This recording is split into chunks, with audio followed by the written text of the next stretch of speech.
I loved living in Chicago and being legal editor of the Chicago Tribune, the biggest newspaper between the coasts. I loved the adrenaline rush of the newsroom and deadline. I loved investigating articles and interviewing experts and digging into records and trying to come to the truth about things and beat the competition at the same time. Well, the biggest investigation I ever did was when I was an atheist and I investigated the evidence for whether Jesus Christ really is the resurrected Son of God. I have to tell you that the results absolutely blew me away and radically changed my life by 180 degrees. I wrote a book about it called The Case for Christ.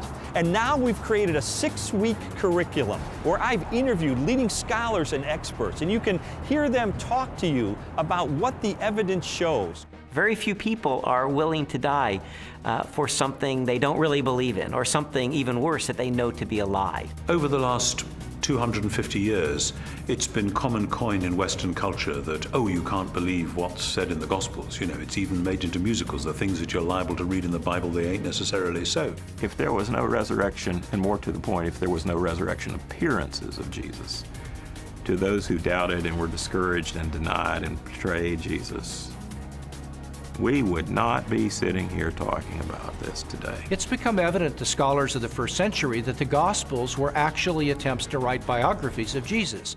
Now, not in the modern sense.